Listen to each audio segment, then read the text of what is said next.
Hi folks, my name is Chris and I'm the artist and co-founder at Explorer Maps.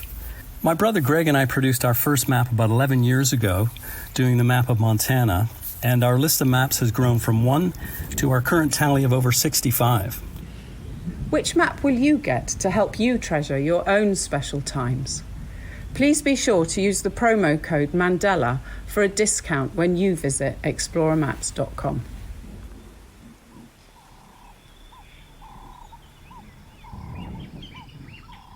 Welcome to the Trail Less Traveled, an adventure radio series and podcast dedicated to collecting stories and sounds from around the world in order to take you back to mankind's earliest form of entertainment, storytelling.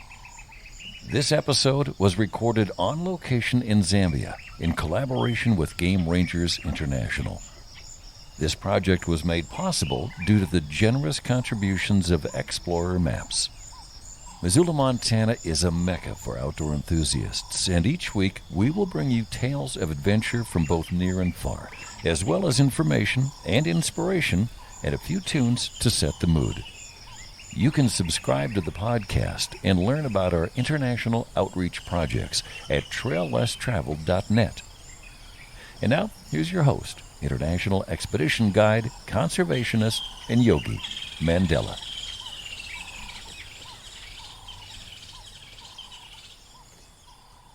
Today we are sitting in a beautiful garden, Lusaka, Zambia, and I'm sitting with Rolf Shenton.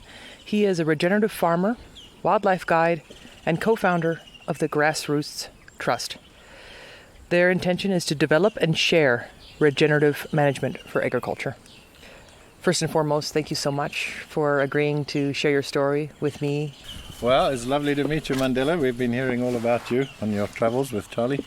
And, you know, it's a small town, so we hear about where you are, and my sister called me. Yes, yeah, I interviewed your sister as well. Yeah. So maybe I'll interview your whole family eventually. Let's take it back. Let's take it back to your early years. So my first question for you is the evolution of Rolf as a regenerative farmer, you know, the clay from which you were shaped. So the childhood is nothing to do with farming, it's more to do with wildlife. My grandfather, First World War vet, and they were given a farm, and the tsetse fly came and the cattle all died of Nagana, which is a tsetse disease. And so they gave him some cotton to grow, and the cotton boll came in the 20s and wiped out his cotton. So eventually he got a job running in 3 little national parks in Zululand in South Africa. That's where our history of wildlife started. My dad and his brother grew up shooting wildlife, right? The farmers didn't like wildlife, so they thought it was bringing disease, which it was. Probably the cattle were bringing the disease to the wildlife, but the wildlife survived. When they were young, they were just shooting wildlife every holiday. They would go out and just shoot as many as they could. Remember my uncle saying that his guns got so hot that he had to put it down and let it cool off a bit. Yeah. And so the breakthrough came just at the end of the Second World War, when my grandfather discovered DDT and rigged up some Martin's bombers and sprayed very carefully in the tsetse areas, and that solved the problem. Now the farmers were happy with the wildlife, there was no more tsetse disease, and so ironically the DDT, which we've grown up to hate, right, saved the wildlife. Mm-hmm. So that was my idea of how we started. And they came up here after the war and with these 2 young boys, and my uncle and my dad. And after a couple of years of struggling in a piece of bush, my dad said, no, let me go and make some money. So he joined game department, where a couple of their family friends were already. And he was a hunter, really, because he had learned to hunt. But he was in the wildlife department, the first wildlife department in the late 1950 he started. And they would hunt in the season. And then during the rains they would do wildlife conservation and start building up the national parks and the game management, the hunting areas, and yeah, that's what they did. So for us, that was our life, you know, and that's why my mum married him, because he was this glamorous game ranger. His mates told me that he used to opt for 6-week tours when everybody else was doing 3-week tours, right? So he was out there in the villages helping people with their crop raiding elephants or man-eating lions, or, you know, just general management things, discussing quotas for the next year's hunting season or whatever. That's what he liked, you know. He used to walk from Petauke to Mpika, which is, I tried it once. It's a long walk. It took me took me a long time. It took me 7 days, I think. Yeah, he'd do that in 6 weeks though. So he was going really down on the ground, living with people, with a few carriers and a few scouts, but really just carrying salt as a medium of exchange. People didn't have any need for cash, so it was very interesting stories. And recording every single thing they saw. They were so observant, those first rangers. It staggers me going through my dad's old records and just reading the detail that they recorded. Every single animal, every grass. It was all new to Europeans. It had never been recorded by anybody. And these guys wrote all the books in a matter of 20 years. Incredible stuff. One guy in town here putting all these reports together and putting them on a map and then working out what the populations were in each area. Just incredible work. Wow. Great respect for that. Eventually, 20 years later, by then it was like independence and people wanted to have their country back and they didn't want people like my dad there. So he went farming. And he loved it. He just loved it, He was back into the bush and eventually he got his own farm in the early 80s. And I left university to help him to establish this. It was a family, we had 3 kids in school, my siblings, and we wanted to get this thing going. So that was fun. But now how to do that, right? So this is where the rubber hit the tar, because how are we going to farm? Are we going to get any lessons from this history of 2 generations in the bush, or are we going to do a reductionist farming? My dad and I eventually fought too much and we couldn't work together, so I left. Because he said, I've got school fees to pay and I can't afford to experiment with organic and, we've got to use fertilizer. Everybody's doing that. I can't relearn.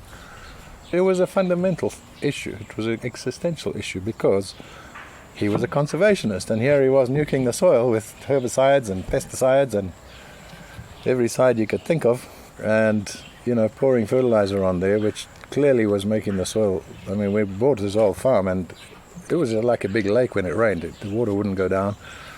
So I knew that something was wrong. The soil was really damaged. We did over 25 years. I mean, obviously, I didn't work there for very long with him. I spent about 3-4 years with him until we could no longer live together.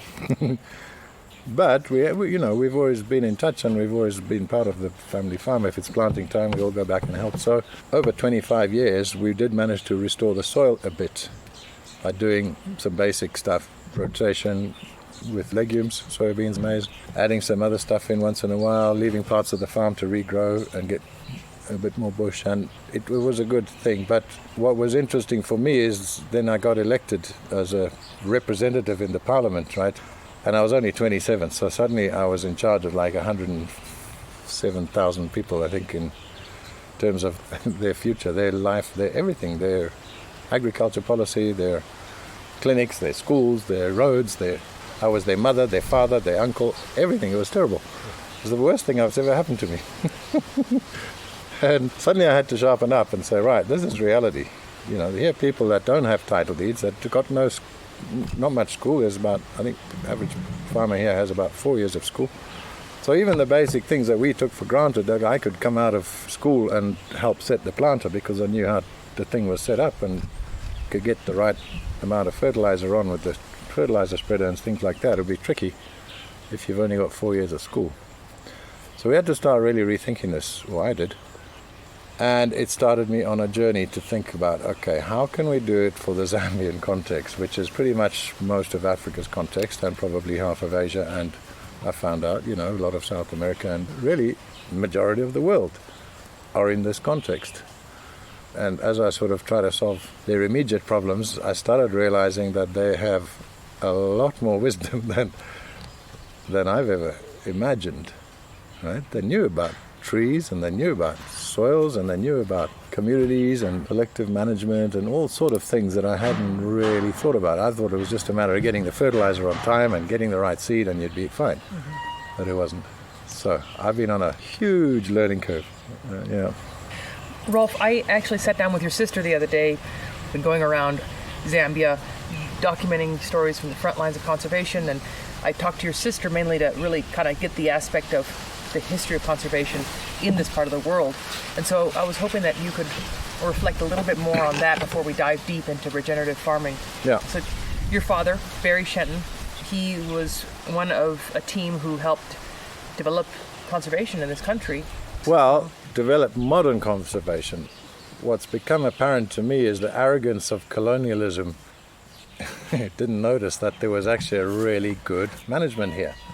I mean, if you do believe in evolution, which not everybody does, but I do, and so people left Africa and became Europeans and Indians and Chinese, but basically our mentality was to eat our way through the resources, right? If you go to Europe, just about every tree there is a planted tree. It's not been managed. There's no indigenous forest. I searched Sweden for indigenous old forest. Really tricky to find. Same with Germany. There's a little bit in Poland, and I never quite got there, but I'd love to imagine what it was like.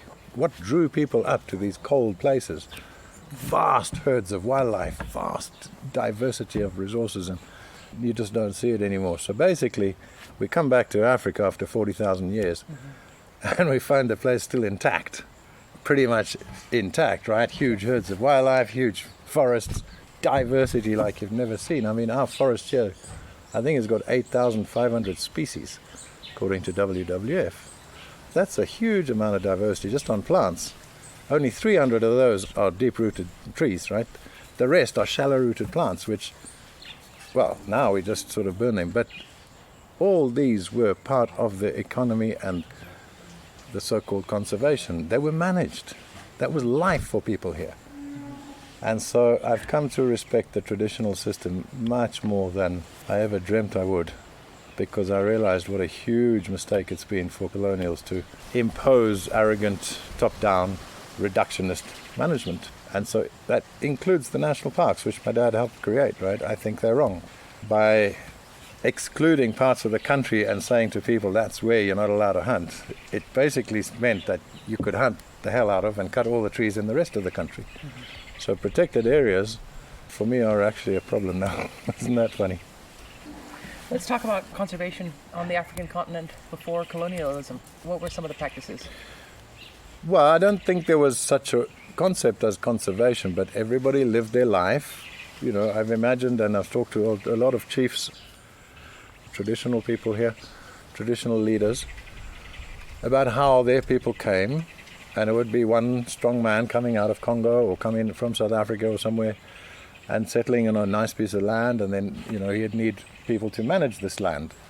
People would come and say they need somewhere to settle, so he'd say, okay, go and settle there. But the deal is, this is my land, and on my land, you got to make sure there's no damage to the trees, that when you catch fish, you catch them so that there'll be fish for tomorrow.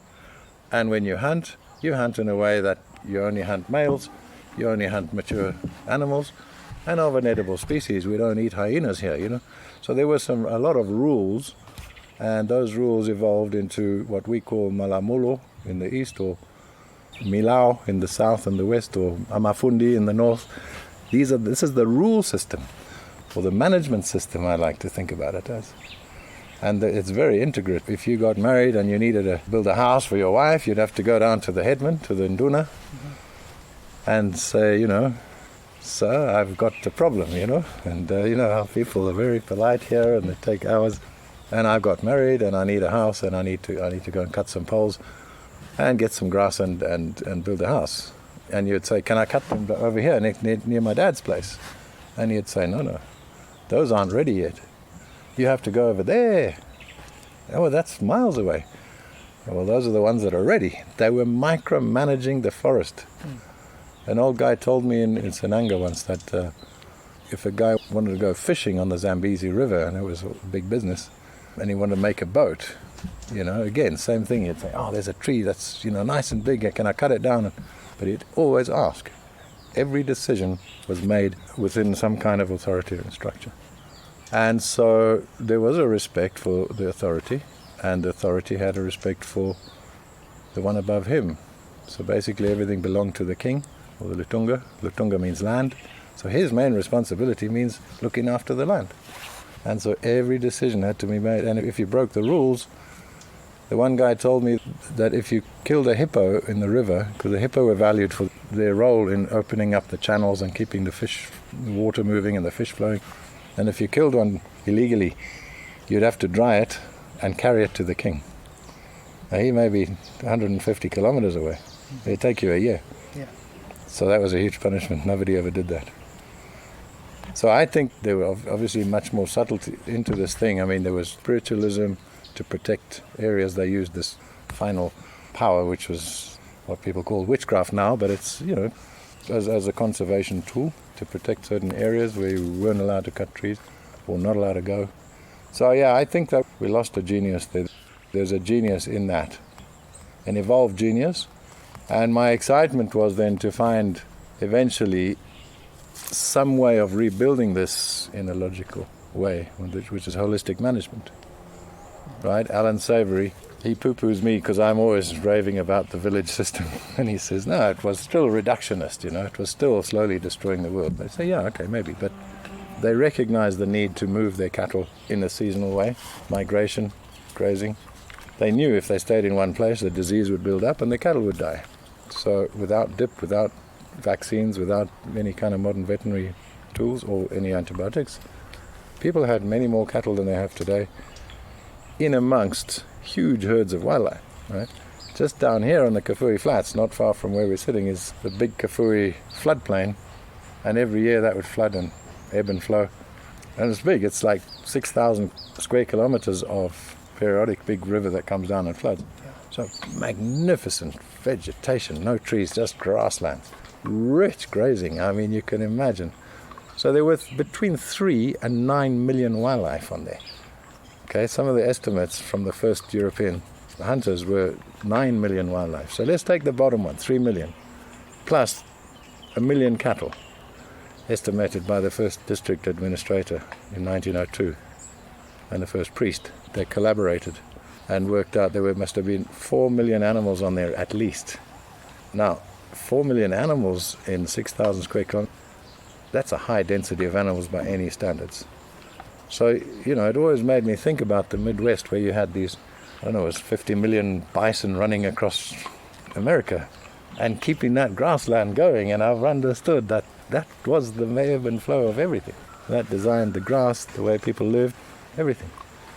And when that was cut off, the whole system collapsed.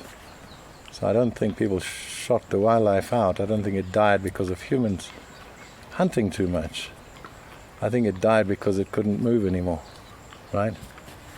And I've talked to some Americans who are beginning to work it out, that if you had that many army people trying to kill all your buffalo to starve the Indians, you would have only physically been able to kill 1/10 of them. Mm-hmm. The rest died because they died of starvation. They couldn't keep the grasslands alive.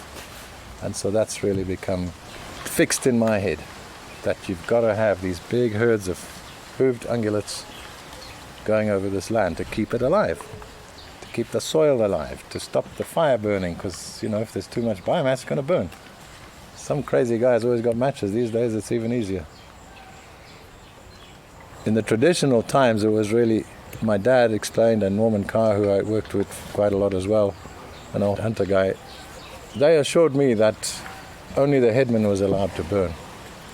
And now it's got so extreme that, after independence, people were happy to get out of these very fixed rules. And now every kid walking to school is throwing matches out. It's like pyromaniac has taken over here. And so instead of all that grass becoming food and manure and meat, it's become fuel for fire, which is driving climate change. I mean, it's going to make it hotter. Fire and water don't mix, it's going to get drier. To me, a lot of our problems here are nothing but our own making, which gives me hope we can fix it. So, Rolf, this is a radio show, podcast. The people listening, they don't know where we are, what it smells like, what it looks like, what it feels like. So I'm just wondering if you might be willing to look around and describe to the listener, paint the picture where we are right now. All right. Well, I lived on a farm and I got married and my wife didn't like it. So she came to live with her parents here in town, and this is their little land. Yeah, if I wanted to see my kids, I had to follow her. So I came and made this my base, and so for quite a long time we've been living here. But yeah, we just let the trees grow. It's an unmanaged garden. It's a lot of well, as many as indigenous trees as we can. Granny and Grandpa used to like the foreign stuff, but slowly we're getting all the indigenous back. It's not us planting now, it's the birds.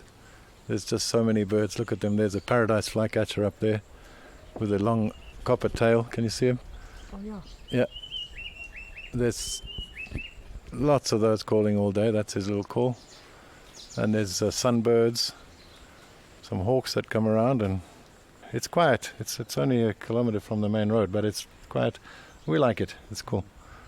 It's a practical place. Lusaka's in the centre of, pretty much in the centre of Zambia, and so it's easy for me to go in any direction I need to go to visit farmers, work with communities.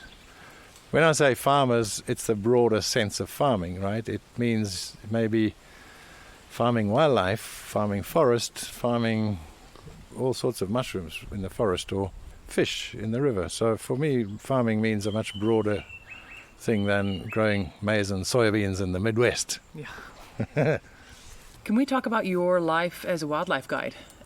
When I grew up, a lot of my elders, the guys who I admired, were going off and working a season in the national park or two. It just seemed such a cool job, driving around a Land Rover. And you'd have to bring your own car.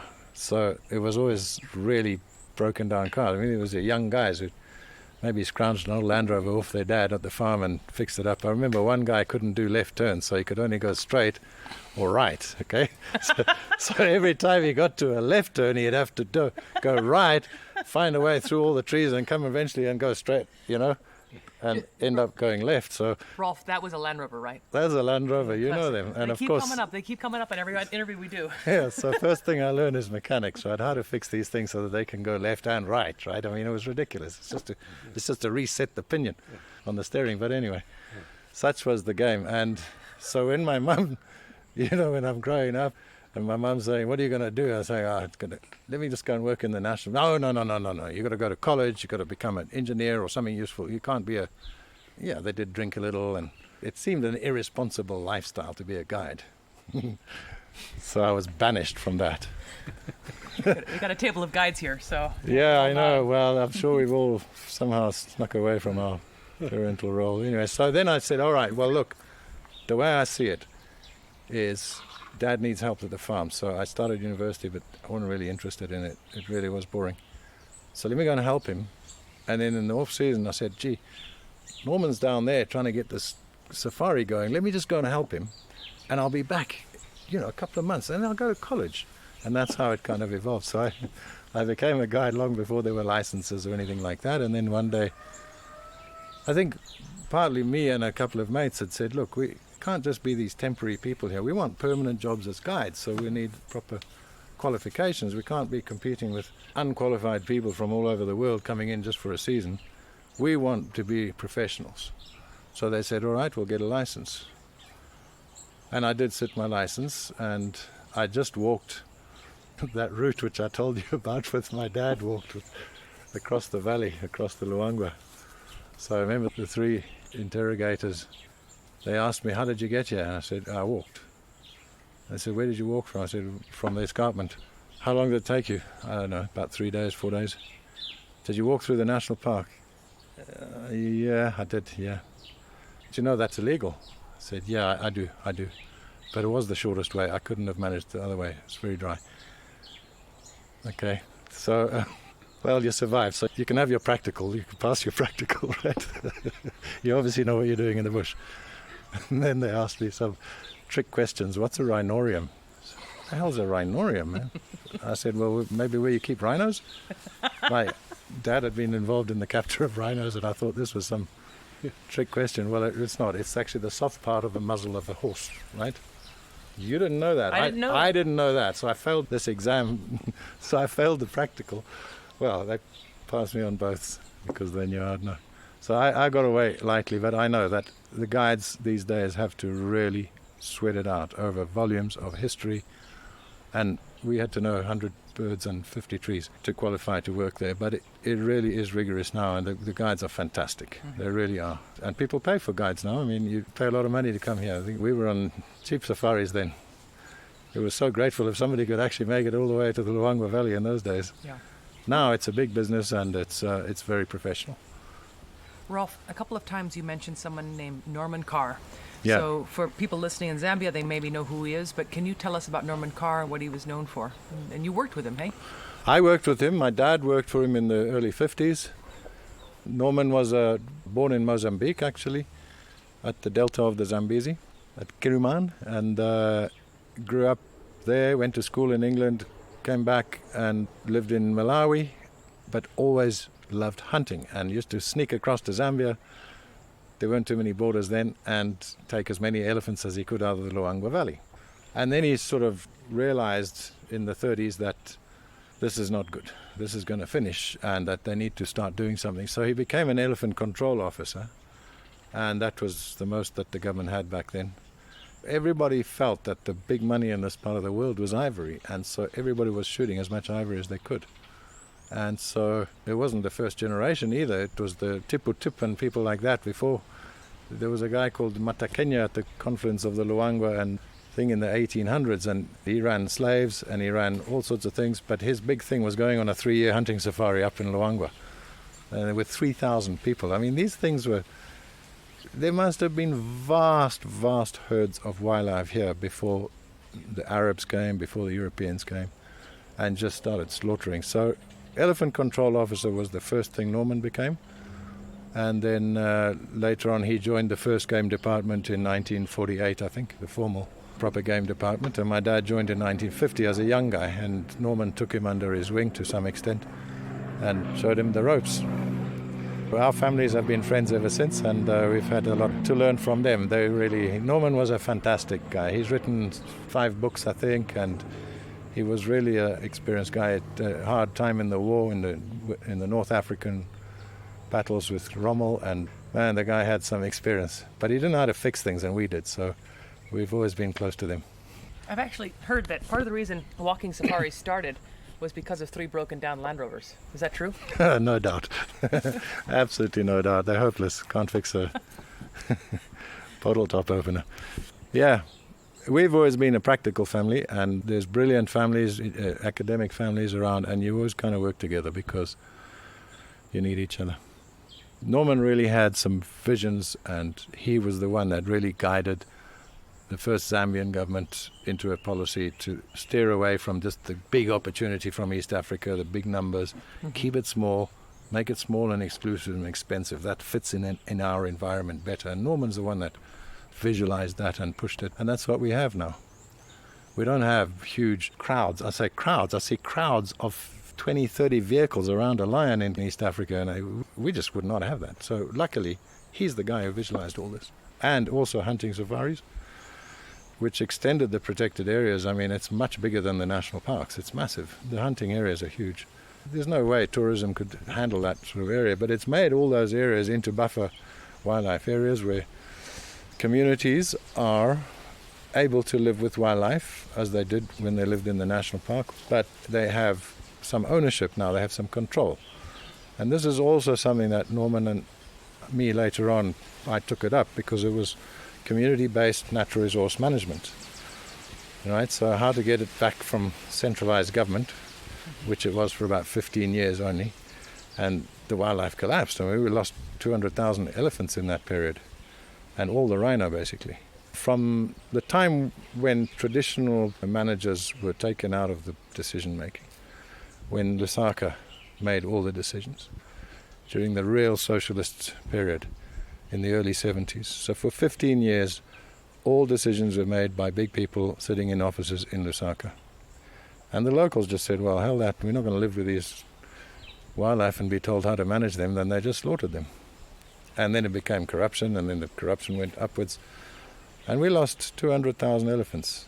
And it was dreadful. I mean, that's how I actually ended up working as a guide. I finally persuaded my mum that if I didn't go this year, there would be no wildlife, so let me just go and do one season. And then I was in, of course. Never went back to school.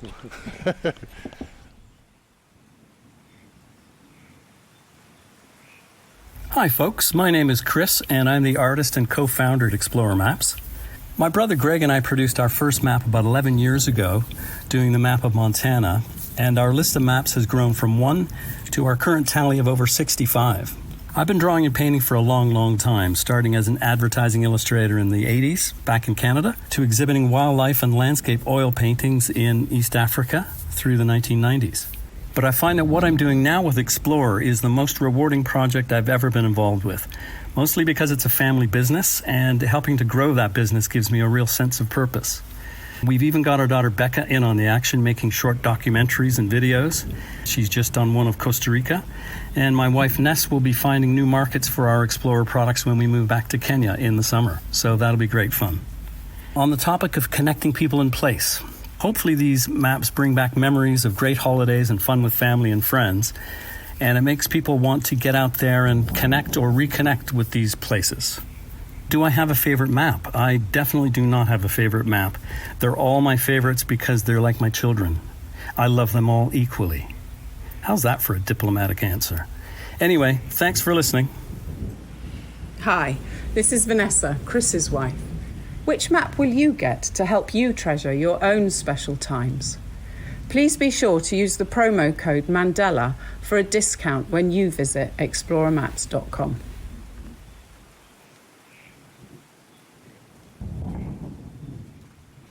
Rolf, let's jump into your work with the Grassroots Trust and what you share with farmers regarding regenerative management for agriculture. The trust was formed just out of necessity. We needed a vehicle to really get out there and do what we love doing, is thinking about how to get everything growing again, how to make it profitable enough so that people stay on the land and don't migrate to the city where they just live in these big shanty compounds, and it's just horrible. It's just a horrible way of life. It's horrible for everything, for the economy. These are not people that are easily to employ in the big factories. There are no factories anyway, and it's just a terrible model. I saw this happening in other countries over the centuries. You know, we've seen almost every society's lost all its small farmers, big farmers replace them, and everybody moves to these big cities and twiddles their thumbs wondering what the hell to do for a living, you know. So that's not a good model. So I thought, well, let's try and do the other thing. We're going to run out of oil in my lifetime probably, or cheap oil, so that model's not going to fly anymore. We've also got major problems with the environment. We're feeling it here. We're on the edge of human habitable environment. You know, the Kalahari Desert is just there. Namibia is a big desert. The Kalahari rushes in every couple of millennia, right? And I don't want to see that. That's horrible. People are going to die. It's going to be really hard to live. Mm-hmm. So we started looking at that context, and we started thinking about how we can keep people on the land, help them make more profit. They don't have any access to loans. They've got plenty of land, but they don't have this sort of modern idea of ownership. So very hard for them to borrow money. To put any kind of collateral down is impossible. So we're trying to work out how we can build a community thing within their context, help them farm without the need for buying big fertilizers and chemicals and machinery. We hooked up with a guy called Sebastian Scott, who's like me. He's just driven to have this thing sorted. So he got a little piece of land 22 years ago, and he's sat there and just worked out how to get it producing with nothing. He's never bought any fertilizer, chemicals, or he's got no machines. It does everything. He's like a gym guy. He just goes up and down weeding, and he's amazing. But he's cracked it. He's got the highest yields in Zambia. He's probably got the highest yields in the region, but he's never used anything like. It's a circular farm. It's all integrating, mixed cropping. So I always ask people, okay, where do you start? Who's the best farmer? And everybody looks at each other and they're all trying to work out what I mean. And eventually somebody says, God. And I say, yeah, it's nature, Mother Nature. That's what's made this planet grow from a desert into a jungle. 8,500 plants, as I said earlier, and 243 species of wildlife, visible ones, and then millions in the soil. We just discovered that. You know, this sort of soil biome is incredible. It's very exciting. It's all new knowledge. What is it? 7 billion individual bacteria in a spoonful of soil, of healthy soil. Well, I can show you soil that's so dead it doesn't have any life in it. Doesn't smell, has got no color, it runs like water. We don't want that sand. We don't want that desert. So the journey between biodiversity loss to desertification and climate change, as all that carbon goes up into the air, is so simple for me. And I cannot understand why the world would separate desertification and biodiversity loss and climate change. It's all one problem. So Savory makes a lot of sense to me, Alan Savory. He was a ranger in the 50s as well. He was a biologist up in northern province of Zambia, and he kept wondering why the buffalo never finished the grass. And he got the first idea into our family anyway about regeneration. And we forgot about him for a while until he became a bestseller. And now he's a bestseller. He's the only guy that I know who can say, right, we're going to fix this piece of desert here, going to turn it into more plants, more animals, healthier soil, more water. We can bring the water back, because if the soil's healthy, it'll go into the soil where it falls. It won't run off. And so we got really excited about all of this, and that's what we do. We just go out there and tell this story, help people to improve their yields, improve their resilience, reduce their costs, and improve their diversity. And in all of that, we've also got to do some business, because people here don't know too much about doing business. They're so nice, they just give everything away. So you've got to tell them, okay, well, you've got to add up your costs, and so we do a bit of profit and loss, and just generally help people who are not ideally prepared for this modern world. And a lot of governments and a lot of policy makers would have us get rid of all these small-scale farmers, as they've done in many other countries, and put big corporate farms everywhere, and grow monocultures of high input stuff and make the big corporates rich. Well, that's not our idea of the future. We see a future like the UN does, with small-scale farmers are able to deal with complexity much better, plant 5-10 crops at once in the same field. You try and weed that on a mechanized system, it's impossible. You've got to do it by hand. That's the only way to deal with complexity. And to harvest 5 or 10 crops out of the same field with all maturing different times, only humans can do that. So I do think that post-fossil fuel, which by the look of the wars at the moment, it could be quite soon, it's going to be small-scale farmers. And so we have to look at the infrastructure that needs to be built around that. So it's markets, it's aggregation, it's channels of value addition, and all suited to small-scale farmers. And at the moment we're on a hiding to nothing. The governments all want to become like America, but we see Americans, a lot of our friends in America also want that future. So, it's a growing movement around the world of regenerative people who are realizing that only the soil can set us free here, really. I wish I could tell the Palestinians and the Israelis that. Let's talk about some of the principles of regenerative farming. Speaking to somebody who is curious about getting away from fertilizer, rotating crops, and using cattle, all of this. Well, again, we go back to Mother Nature, right? Best farmer. What do you find in the forest? Lots of big plants, lots of small plants, lots of deep-rooted, a lot of diversity, every time there's a grass, there's a legume. Because the grass is a high feeder, especially nitrogen.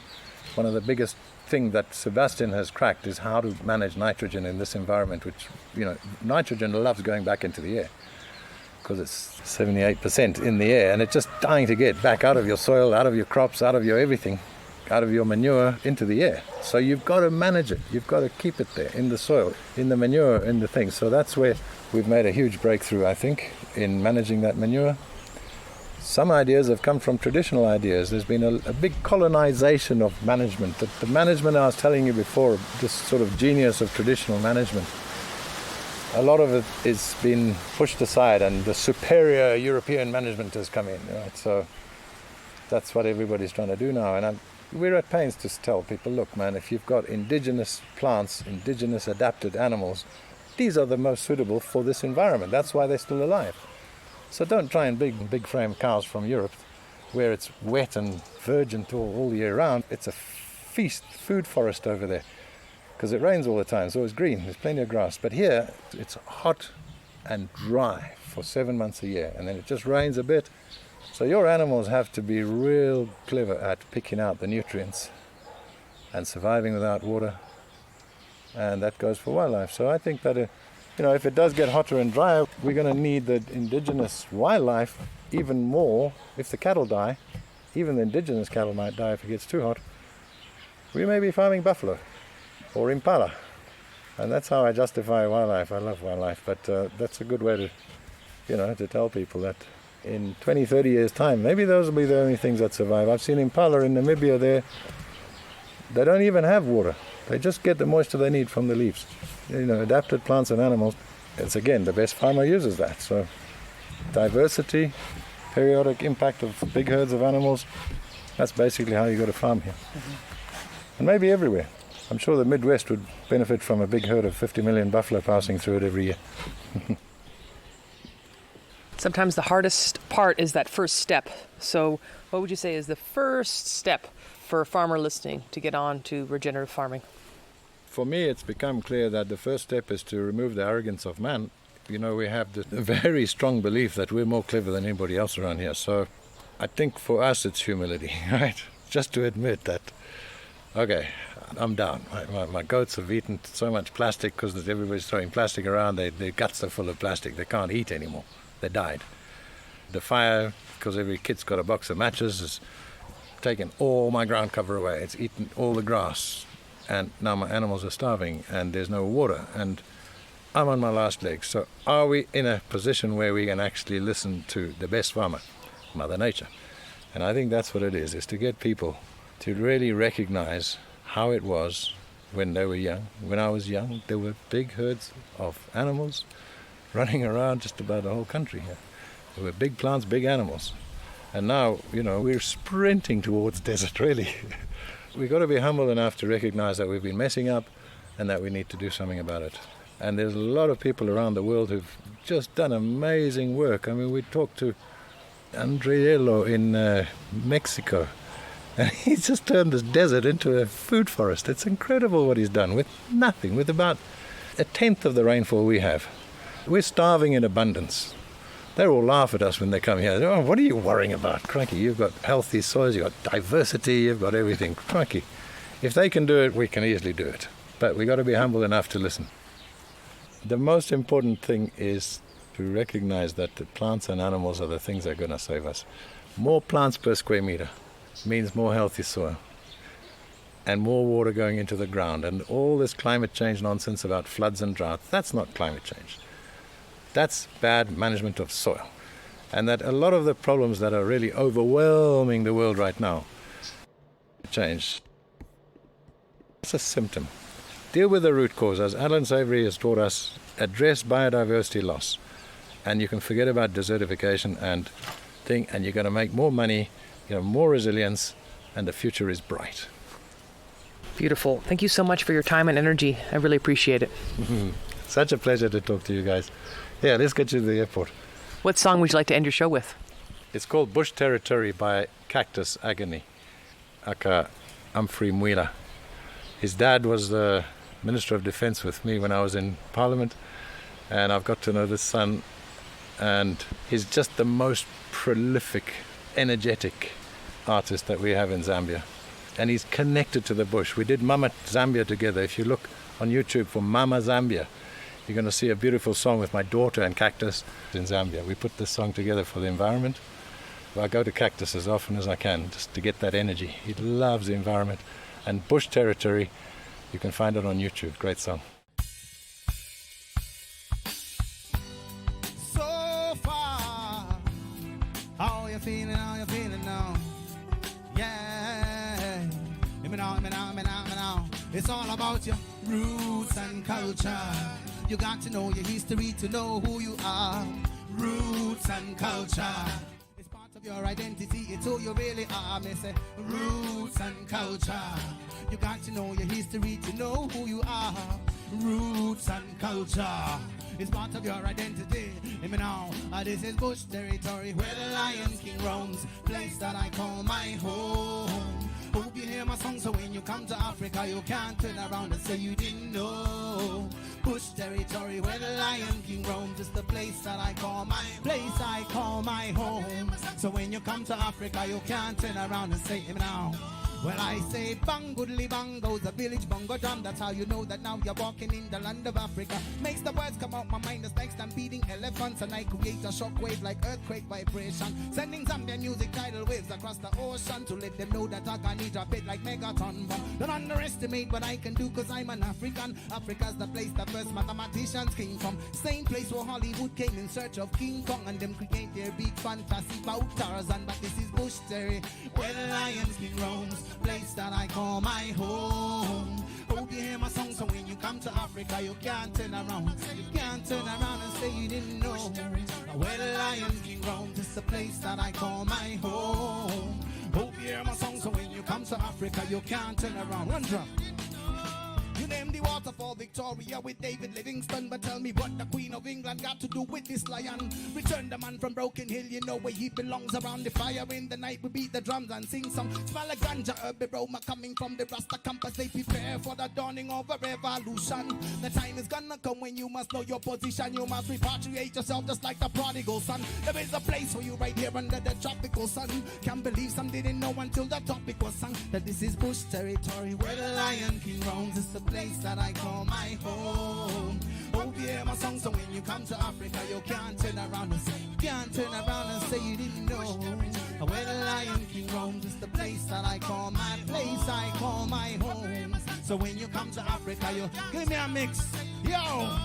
You name the waterfall Victoria with David Livingstone, but tell me what the Queen of England got to do with where I'm from. Return the man from Broken Hill, you know where he belongs. Around the fire in the night we beat the drums and sing some smell like ganja, herb aroma coming from the Rasta campus. They prepare for the dawning of a revolution. The time is gonna come when you must know your position. You must repatriate yourself just like the prodigals. There is a place for you right here under the tropical sun. Can't believe some didn't know until the topic was sung, that this is bush territory where the Lion King place I call my home. Hope you hear my song, so when you come to Africa, you can't turn around. You can't turn around and say you didn't know. Where the Lion King roams is the place that I call my place I call my home. So when you give me a one drop, one more time.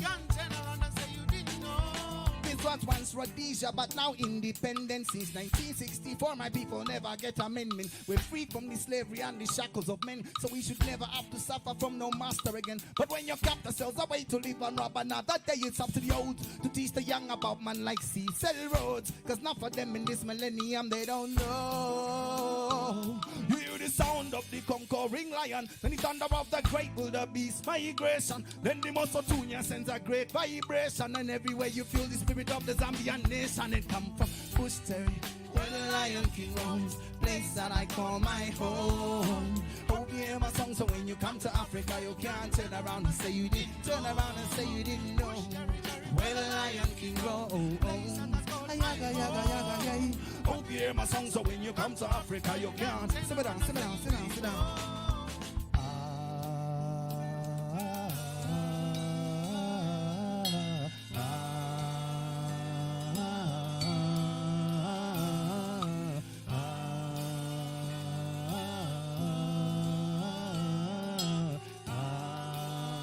Come on, everybody ready to jump with me?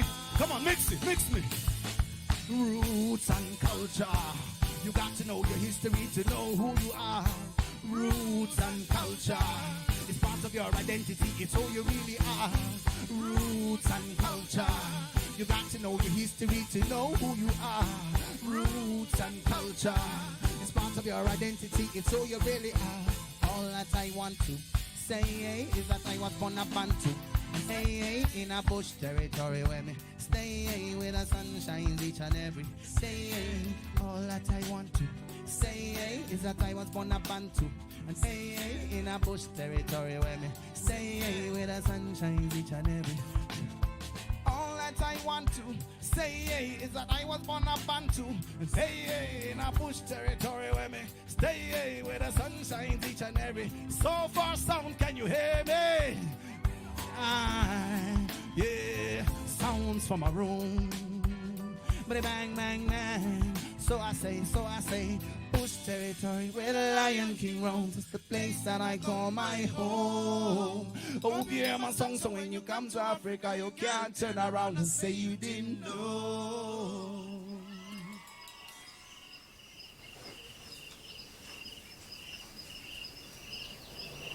Namaste, Missoula, and my friends around the world. Mandela here, your host of The Trail Less Traveled. The Trail Less Traveled premieres every Sunday night at 6 Mountain Time, and you can stream it live online at trail1033.com. If you missed the premiere of the radio version of the show, remember it is also a podcast, available everywhere. You can learn more and follow as we record on location around the world by visiting traillesstraveled.net. I want to take a moment to thank Explorer Maps for their generous support of my most recent project in Zambia. Explorer Maps is a small family business with roots in Montana and in Africa. I am working with Explorer Maps in order to connect people and place. And we are doing this through podcasts, live storytelling, community events, and various approaches to multimedia. You can learn more by visiting exploremaps.com. That's it for this week, my friends in Missoula and around the world. But until next week, please remember, conservation is not a spectator sport. Living in Missoula is a privilege. With privilege comes responsibility. Please get informed and get engaged. Speak up on behalf of wildlife and wild places.